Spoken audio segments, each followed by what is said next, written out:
This podcast is brought to you by the School of Advanced Study, University of London. All of our podcasts are available from our website, www.sas.ac.uk.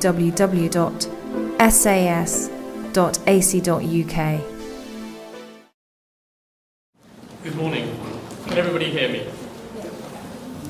Okay, welcome everybody, and thanks very much for coming to this PBI UK conference entitled A Dangerous Business, Advocating Against Environmental Degradation and Land Rights Violations.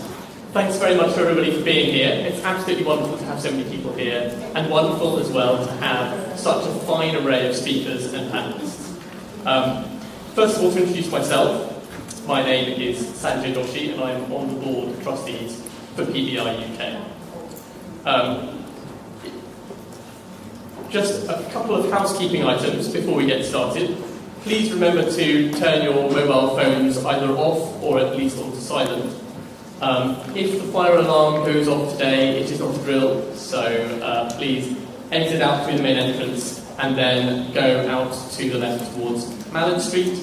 And it's also worth warning people that the clock on the wall does not appear to be entirely trustworthy. So please rely on your own watches or those of the people around you. We will be having an absolutely packed schedule today with lots of really, really interesting speakers, and we are very fortunate to have had so many fine individuals come along to present for us today. But it's also a very important special conference because some of the handful of speakers from today will be going on to a roundtable with the government tomorrow, in which some of the key issues that have been discussed today will be carried on and carried forward. So please do take advantage of this magnificent opportunity to share your thoughts and to get the thoughts of other people as well. So, without further ado, since we have so many things in this packed schedule for today, I'll now move on to our first speaker. Our first speaker is Michael Mansfield. He's been involved in some of the most controversial legal cases that we've seen in the UK and is a leading barrister in the field. He's won a number of prestigious awards, including Legal Aid Lawyer of the Year, and he's also a member of PBI's Alliance for Lawyers at Risk. So we're very fortunate indeed to have him here, and I'll hand over to him now. Thank you very much. Good morning. I'm going to stand over here because standing in front of that, glaring, a little bit disconcerting, so I hope you don't mind. I might wander up and down. I won't disappear out the doors at the back, but I have a habit of wandering up and down in front of juries as well. So anyway, good morning and welcome. 30 years, well, you all are aware of that, of PBI. I thought before coming today I'd just do a little bit of research, and having recently acquired an iPad, having never actually had any connection with computers before in my life, I'm doing what everybody else does, I'm obsessed. So I thought, well, I'll just find out about PBI, what's out there on the net. And I came across PBG. I thought, is this a new active service unit of the Peace Brigades? And as I reached a certain age, a very certain age, about a week ago, this began to appeal to me. I don't know whether you know this unit that is very active at the moment, is occupying Wall Street and is threatening to send members of this ASU across to London. Peace Brigades Grannies. Now, I don't know whether you know about this, but that they, well, I don't say they picked the name, but they've got these high visibility yellow T-shirts with Granny, I have to have a different word on mine for obvious reasons, and they're surrounding various buildings. And you'd be amazed at the power they have, because, the American police, and I dare say the British police, wouldn't quite know what to do if they surrounded St Paul's at the moment, when you've got people over that certain age standing there and being very vociferous. And actually that, although obviously it's part of a different organisation, but it seemed to me they encapsulated what all of you, or some of you who are volunteers, have been doing over the last 30 years. And the reason that I've been very interested and became involved was because it's not a talking shop. And you only have to look at the programme today to see that you're not here just talking about principles and theories, you're here talking about things that will make a difference to people's lives. And it seems to me, obviously as a lawyer, I've also been concerned in a parallel context. I helped set up something called the British-Irish Rights Watch. And, we often think about lawyers elsewhere, which is, of course, absolutely proper and right to do so. But we often don't look over our shoulders at our own backyard. And it may or may not surprise you to know that lawyers have been at risk in the United Kingdom. Now, I'm not actually talking about myself without that various threats, but I really am not talking about myself. I'm talking about lawyers who've been at work in the north of Ireland over many years. And we were monitoring, we didn't have the same scheme, I'll come to that in a moment, the alliance that you have. But we were aware that lawyers in the north of Ireland, whoever they were representing, if it was paramilitaries or alleged paramilitaries or connected to that kind of activity over the last 30 years, they were at risk. And I just want to highlight one case. It's in the news at the moment, and I read something that was published the other day. Pat Finucane. Now, I don't know how many of you are aware of him, but he was massacred. Because there's no other word, he was assassinated in the United Kingdom, in his own home, in front of his wife, who also was injured. He was shot at least 11 times by at least 2 assassins, probably more, who came into his house through the front door, in front of his 3 children. And nothing seriously has happened about this case. And it was only last week that Geraldine Finucane, his wife, went to meet David Cameron, who has rejected a public inquiry. Now, of course, every killing requires an investigation, but this is a special killing in the sense that it has now been shown beyond doubt. Not South America, not Colombia, but in the north of Ireland, the British government were involved. The Canadian judge has found that. The Stevens inquiry has found it. David Cameron has accepted it. There was collusion by state agencies, such as Force Research Unit attached to the British Army, such as the Special Branch aspect of, as it then was, the RUC. So one has to remember, and of course her claim for a public inquiry, not some barrister sitting in his chambers in London looking through the papers, but a proper judicial inquiry, which was promised as part of the peace process if collusion was found. But of course it's too hot to handle. So I just put it down as a marker that essentially what you're doing elsewhere is also sometimes, hopefully not so much in the future, but sometimes necessary within the United Kingdom. I'm also aware of the work you do because of another area of the world I've been deeply involved in, and that's Palestine. I've been there twice. The second time I met many lawyers at risk. And that's another front line. I don't have to emphasize it enough to you, but there are lawyers there on a daily basis, both the Jewish and Palestinian, who are defending people's rights, including one that's in the papers today, a Jewish soldier who blew the whistle on the assassination policy of the Israeli government, who's been sentenced to imprisonment. So the lawyers there need help. And it was in this context, I don't know whether Anne is here today, Anne Wright, I know her very well, I've known her for years and years and years. And I thought that when she sort of, as it were, threw up her life in a fairly leafy suburb in North London to go to South America and do this shadowy work, in the sense that you shadow someone else and you know what it is, it seemed to me this was one of the most important things that could happen, is standing literally shoulder to shoulder. It makes a difference. It plainly has made a difference, the numbers who've gone and stood shoulder to shoulder. But she came to me and said, the problem is that even those lawyers, they're not the lawyers who do it, obviously volunteers, are at risk. And it was 4 or 5 years ago, before the alliance was set up, that I had a conversation with her about the need, the necessity, for there to be, as it were, sponsorship or a link between those out in the field and those back in London or Paris or Rome, who are at the end of a telephone, so that if something happens, they're able to blow the whistle as loudly as they can, so that the governments in those countries know that there's a network of people willing, and of course the list of people is on the website who joined who were founder members. There are probably by now many, many more, when it was set up, I think, November last year. And so I think that was another practical outcome from an organisation such as this. The other practical outcome I want to talk about just briefly, because I know it's only 15 minutes, but I do want to talk about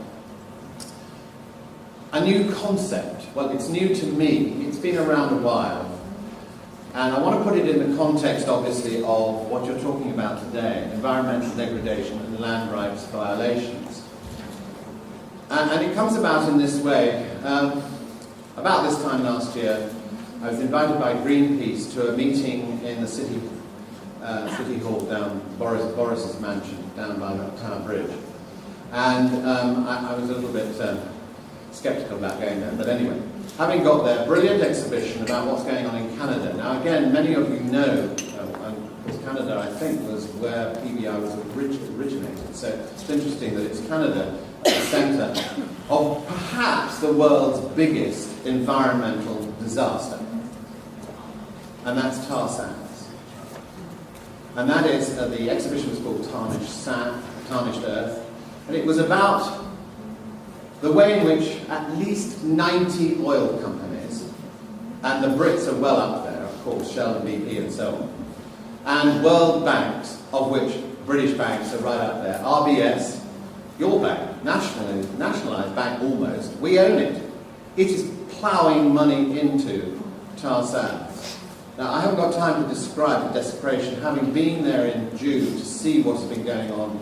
Boreal forest, which is hundreds of thousands of years old, goes back to the Ice Age, has been desecrated. It's been razed to the ground.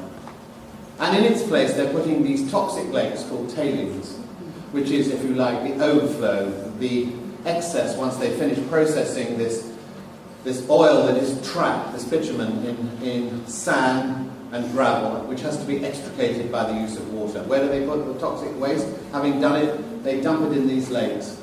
Kilometres and kilometres square in Alberta.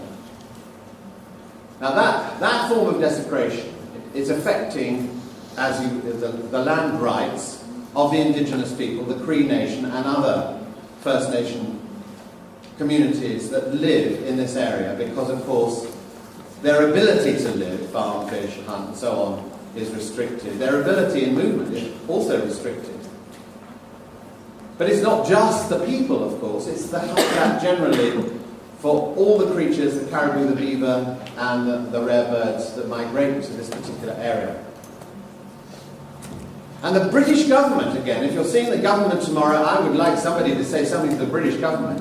The European Union has said, we will not import dirty oil from tar sands. Which government is holding out against that? The British government and the Dutch. Why? So it seems to me that we're beginning to look at, and this is not the only place, you've got the Gulf spill with BP, you've now got Shell talking about drilling off the Shetlands and the Orkneys. So these are universal problems, but they're coming very close to our own shores, and we need to be alerted to them. Also, of course, keep your eye on this space. I use this word, and people can't say it, did he really mean that word? Fracking. Because that's the next horizon you have to keep your eyes on, because licenses have been granted to a company called Quadrilla, which is beginning to drill exploration only, they say. A license granted in the first place by Gordon Brown, but developed now. House of Commons said perfectly safe. Tim Yeo, chair of the committee, perfectly safe. Way back in the spring, within 1 month, 2 earthquakes in Blackpool. Now these are actually getting quite a lot of publicity in France and elsewhere in Europe, but here they're sitting on it. Because why? Who's supporting this move? British government. So once again, the fracking exercise, this is getting natural gas. It's a different process to the one in tar sands, but the environmental desecration it could be significant, because it really always takes place in an environmentally protected area. Now I move to the concept, which really a number of us are trying to get off the ground, because really we shouldn't have to be protecting human rights defenders and human rights lawyers who are working to, as it were, against these forces to preserve livelihood, freedoms, and so on. We shouldn't have to be doing it. So one of the ways of approaching this, in a way, is ecocide. Now, I have no part in this book, but I do recommend it strongly. It's Eradicating Ecocide, and it's by another barrister called Polly Higgins. Eradicating Ecocide. And what she did, and this is where I did come in, was she staged a mock trial in the Supreme Court. Believe it or not, you can rent the Supreme Court. Actually, the judges as well, I think, the price. You can rent the Supreme Court, and we put on a trial, and the trial was about tar sands and also the Gulf spill. And effectively, if I've just got a moment just to read it so you know what it is, it's trying to put ecocide on a par with genocide. In other words, there are already 4 crimes of an international stature. These are very important because they carry universal jurisdiction, which means they can be, in fact, tried anywhere in the world. It doesn't matter. As long as the person comes into your own country, you can try them wherever they've committed this. And it's individual responsibility. So it's not just about suing a company. Because the one thing that BP at the moment is worried about, why they're worried about whether they should get involved in the Shetlands, unlike Shell, they're facing legal actions in the United States of America. A civil action and a criminal action in relation to gross negligence. But actually it's only the company that will be put on trial. What ecocide is seeking to do is to say, well, fictional bodies, can't be actually brought to account in the same way as individuals. So if you're a CEO, you actually have to stand in the dock. And if you therefore are responsible for the kind of crime that is equivalent to genocide, crimes against humanity, war crimes, and aggression is the other one, they haven't finally agreed on that because they're frightened of being in the dock, that's the US and others. However, this is the definition of ecocide: the extensive destruction, damage to or loss of ecosystems of a given territory, whether by human agency or by other causes, to such an extent that peaceful enjoyment by the inhabitants of that territory has been severely diminished. So that description, of course, needs honing, needs refining, and there are words that are used there that are culled out of other international statutes.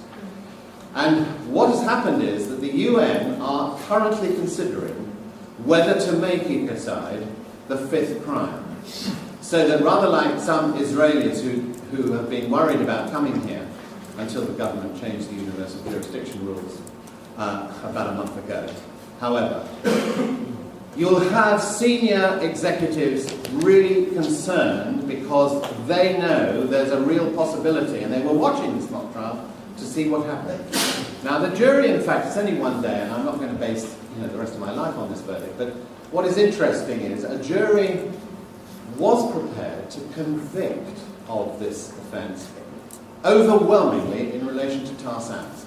There were 2 different executives of 2 fictitious companies, but the companies were based on fact.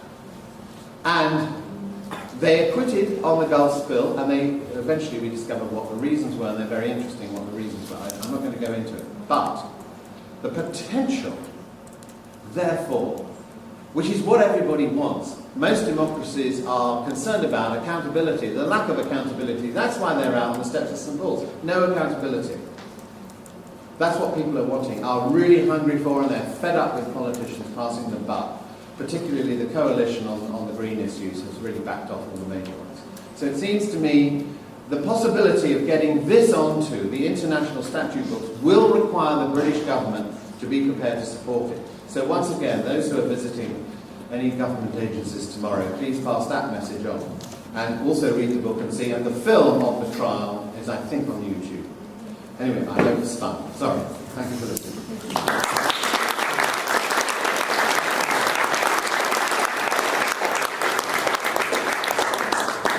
Thanks very much for that. Thanks very much for that, Michael. That was a fantastic speech, both bringing out some of the key themes in Peace Brigade International as an organisation, how standing side by side with human rights defenders, and also marrying in the environmental aspect of today's conference.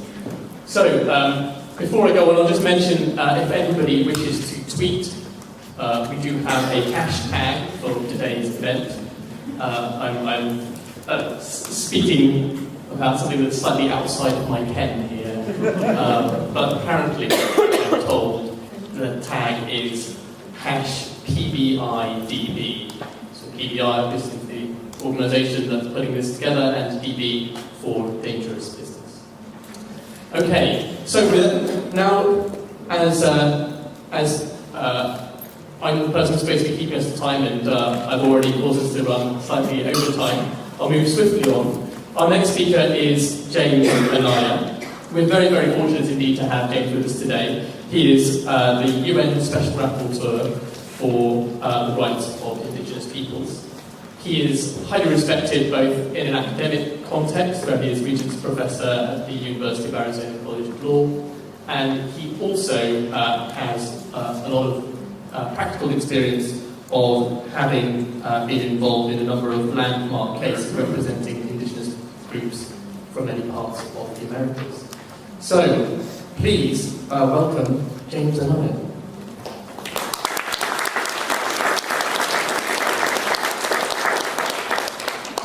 Good morning. It's a pleasure to be here and to participate in this important event.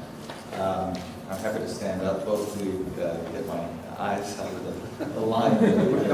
That's okay, I'm fine here. And also to keep myself awake.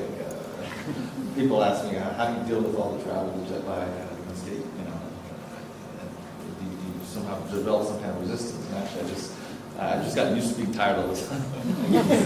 But anyway, but it's really happy to be here. It's been invigorating, actually, to hear such a distinguished lawyer and barrister from Mansfield, who I've been married for some time.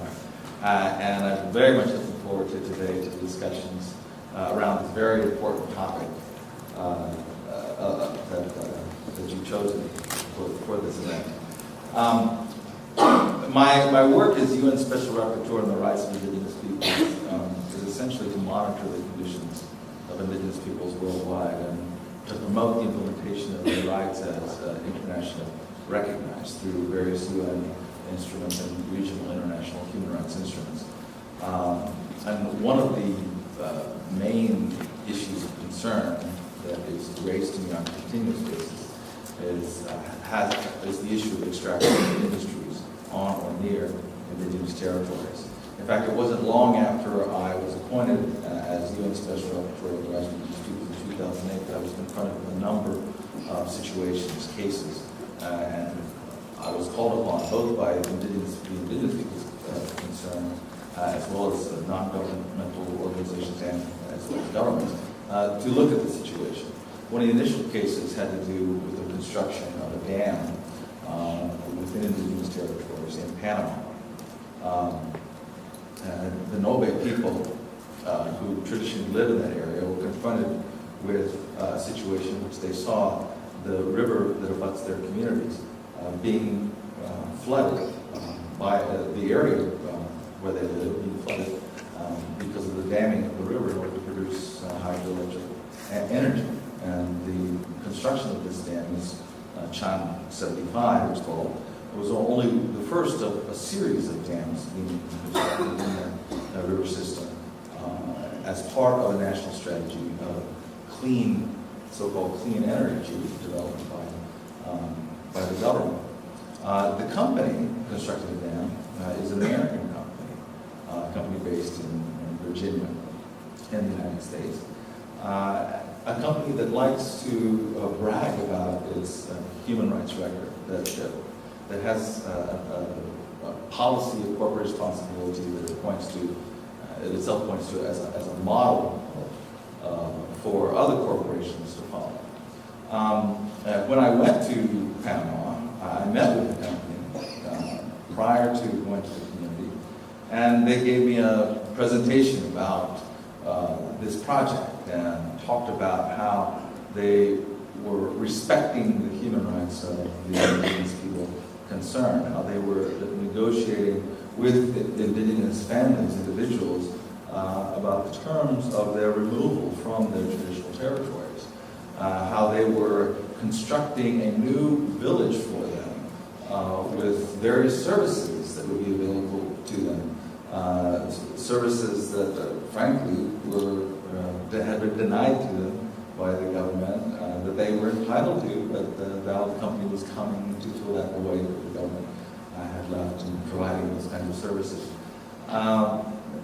And they were assuring me, or they tried to assure me, that they enjoy or were respecting the human rights of the local communities as they typically did, they said, in all of their activities. What was clear, however, was their limited conception of human rights involved.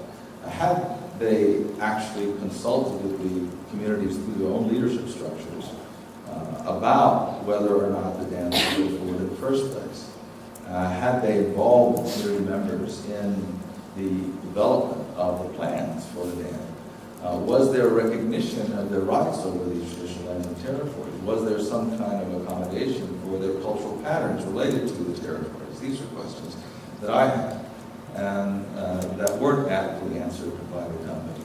When I went to the community was very distraught about what was happening to them.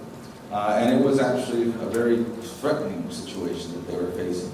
Not only were they living within the shadow, literally, of bulldozers coming close to their homes, when I was there, those bulldozers were active, and the noise was drowning out the speaking of the people at the meeting. It was hard to even hear ourselves speak to each other because of the noise of these bulldozers and other heavy machinery that were active in close proximity to the community. They told me about their efforts to raise their concerns, both to the company and to the government, and about how those efforts have been repeatedly failed and fallen short of their any desired outcome. On one occasion, the community members had actually marched on the company's installations, and in an effort simply to be heard. And as is often the case, and I'm sure many of you have many stories that are similar to these, the company's security forces had an arrangement with the police forces of the state. And the act of peaceful protest by the community quickly led to a confrontation, or soon led to a confrontation. That confrontation turned violent, and at the end of the day, a number of individuals, members of the community, including women and children, were injured, many of them severely. And this incident repeated itself on a number of occasions in the weeks or months of just prior to my visit, and continued after my visit.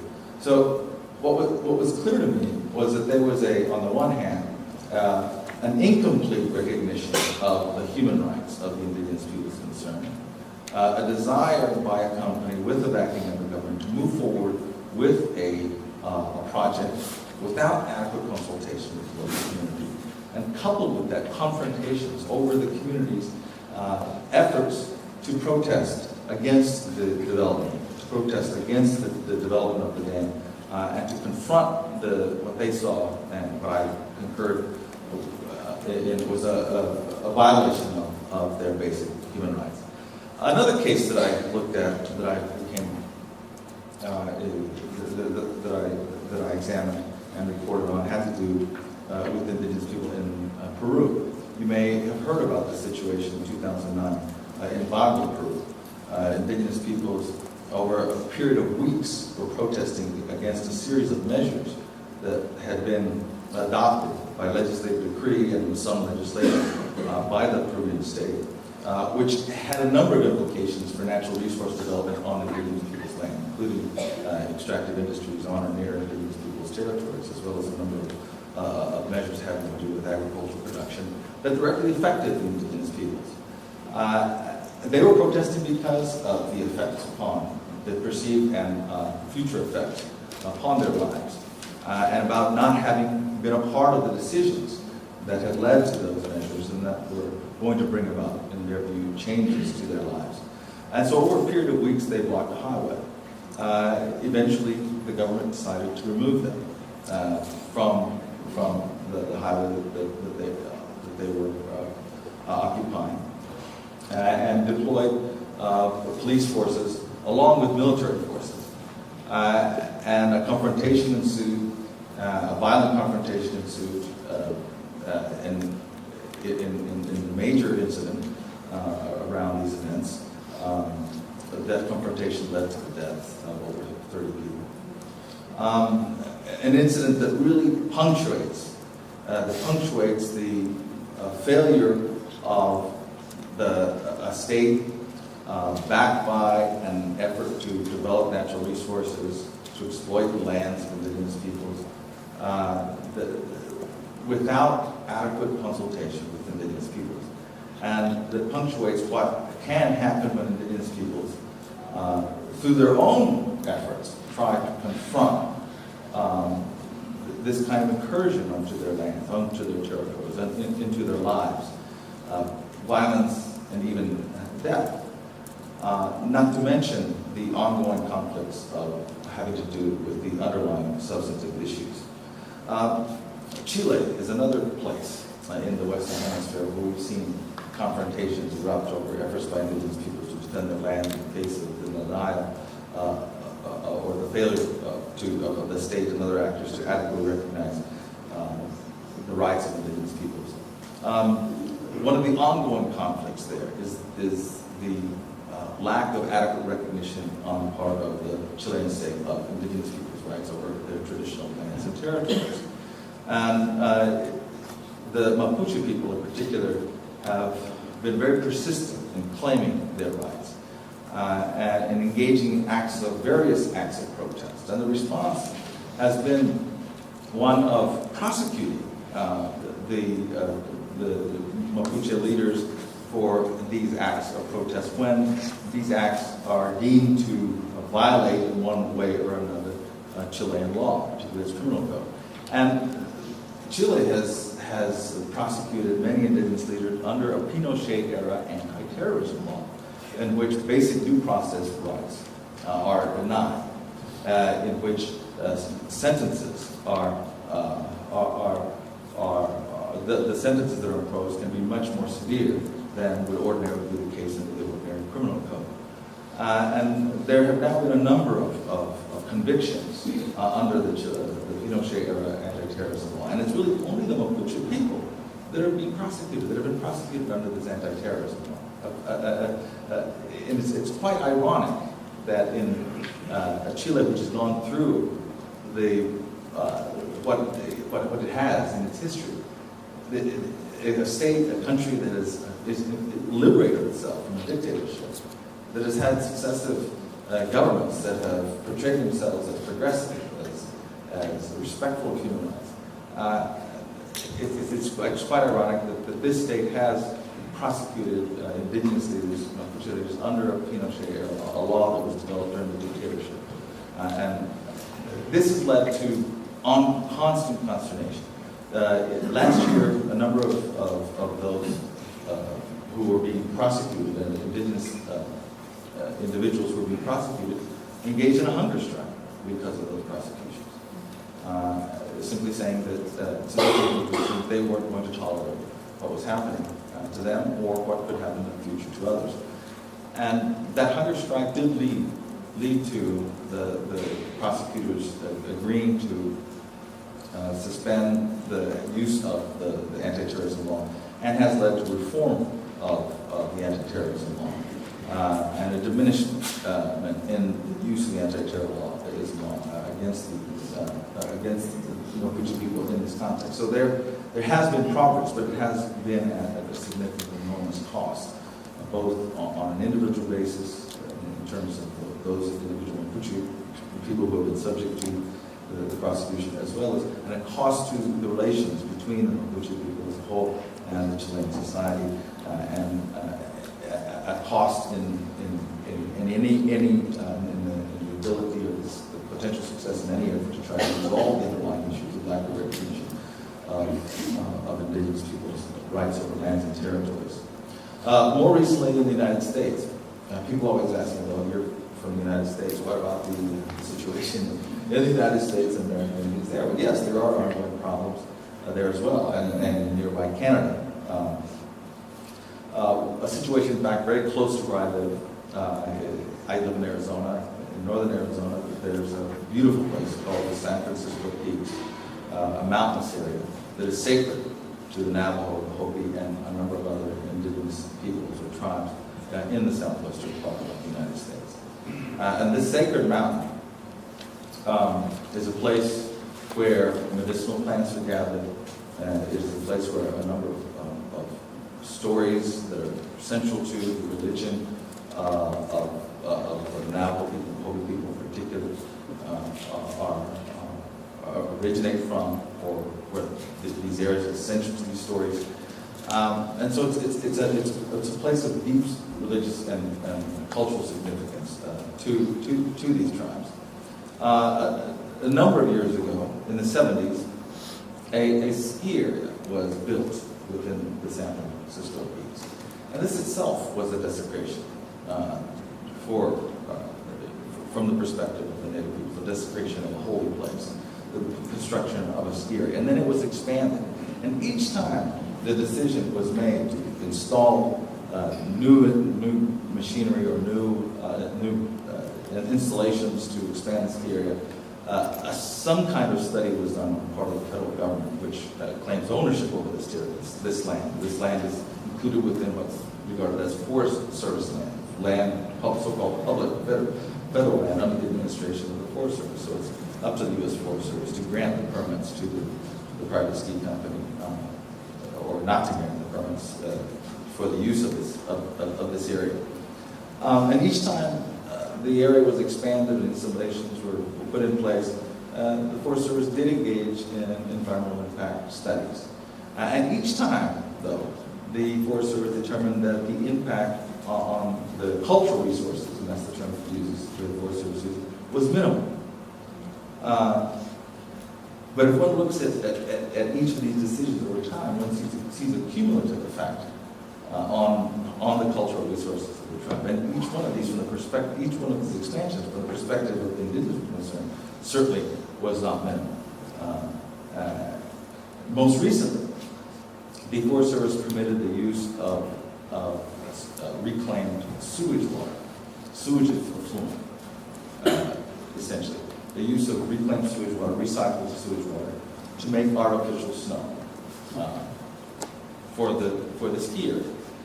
It comes to no surprise that there's not a whole lot of snow in Arizona. There's some on the mountains, but it's not really enough to sustain on a regular basis skiing. I'm an avid skier, but I go to New Mexico and Colorado and other places to ski. It should come as no surprise, especially with global warming, that there's not a regular snow base there. So what's the response of the private ski operator is to say, okay, we'll come up with a plan to make artificial snow on this sacred mountain. And of course, this is a further desecration. It's a desecration on top of a desecration for the Navajo and other people. Yet again, the Forest Service says, well, the impact is minimal. The impact of using reclaimed water for artificial snow on the natural environment is minimal, and hence it should be considered that there's a minimal impact on the cultural resources. And guess what, says the Forest Service? Not only are they going to, that there's going to be a minimal impact by the use of artificial snow, but now we've encouraged the ski area to grant the religious leaders, the medicine men, better access to the mountain. They'll be able to now go up the ski lift and to get to the top of the mountain and access the resources. And so this is the kind of thinking, at least, and really a lack of a basic fundamental understanding about the human rights involved. And recently, Navajo people and others, their supporters, have been engaging in protests to stop the construction or to stop the operations for the construction of the pipeline to deliver the water up to the ski area to make the artificial snow. And this has resulted in a number of confrontations and some arrests. And it's still, we don't know how the story is going to come out. But happily, so far, the construction of the pipeline has not come forward because of the ongoing protests. And there have been indications that it is possible for some kind of dialogue to take place around claims and demands of the indigenous people concerned. What we see by these and many, many other examples that I could give to you in cases that I'm sure many of you know about from your own experiences and work, is first of all a persistent lack of understanding, basic understanding about the full range of human rights that are implicated. And this lack of understanding we see on the part of government officials, as well as private actors, companies in particular. So even when there's a discourse of respect for human rights, there's a lack of understanding of what those human rights are. From the standpoint of those who work with indigenous peoples themselves, it probably shouldn't come as that much of a surprise that there is this basic lack of understanding. The history of denial of indigenous people's rights, often in the name of doing good, of doing what's best for Native people, is a long one and a sad one and a very tired one from the standpoint of indigenous peoples. Are very tired. And it is relatively recent in history and the history of the human rights movement that there has been a robust recognition at the international level of indigenous people's rights, their rights as peoples, their rights as communities, their rights as groups of human beings, not just their rights as individuals within the broader society. And this recognition, of course, is most prominently represented by the UN Declaration on the Rights of Indigenous Peoples, which was adopted in 2007, a declaration that recognizes fundamentally the right of indigenous peoples as peoples to survive with their distinct cultures intact, the right fundamentally to self-determination, the right to maintain those relations that they traditionally have had with their ancestral lands, and to develop them according to their own designs. These are rights that are now affirmed in the UN Declaration of the Rights of Indigenous Peoples, a declaration that of the vast majority of the governments of the world that voted in favor of in the UN General Assembly. 4 countries voted against it. One of them was the United States, the other Canada, Australia, New Zealand. These were the 4, but each of those reversed their positions in the years subsequent to the adoption of the declaration, so that now there is no country that takes a posture, at least an official posture of opposition to this declaration. It can genuinely be regarded as a consensus document. Then there are other international instruments that in one way or another affirm indigenous people's rights, or have been interpreted to affirm indigenous people's rights, including, for example, the International Convention on the Elimination of All Forms of Racial Discrimination, an instrument that speaks generally in terms of the equality of human beings, an instrument that doesn't specifically direct itself at indigenous peoples, but that has been interpreted by the Committee on the Elimination of Racial Discrimination, which is in charge of implementing or promoting the implementation of that convention. That committee has interpreted the circumvention as affirming indigenous peoples' rights of equality as peoples, and hence as supporting their rights of property over their traditional lands, their right to be consulted about developments on those lands. The same can be said of the International Covenant on Civil and Political Rights. That covenant has various provisions that are relevant to indigenous peoples, or that specifically address indigenous peoples. But in its Article 1, the right of self-determination, that right has been affirmed in the context of indigenous peoples. The right to culture, the right of minorities to enjoy their culture, that right has been affirmed and interpreted by the committee as incorporating, as effectively supporting the rights of indigenous peoples to maintain and develop their cultures in relation to all those aspects that make up their distinct identities, including their relations with traditional lands and territories. So we see fairly robust recognition of indigenous people's rights at the international level. Again, this has come fairly recently in the last couple of decades. And so one might think it not so surprising that there is a lag in the actual implementation of these particular rights. But that's the situation, in fact, that we have. There is a significant lag between the recognition, the formal recognition of these rights, and their implementation, and a fundamental ongoing misunderstanding about the nature and character of these rights. For this company I was mentioning in Panama, respecting human rights meant simply not providing the indigenous people with some minimal, the indigenous individuals, families, with some level of compensation so that they could live someplace else. That was respecting the human rights. There was no real regard for their cultural identities, their relationships with lands and territories, their desire to continue to exist as distinct communities, and their desire to be involved in the development of their lands and territories, and to generally be able to be control of their own designs, of their own futures.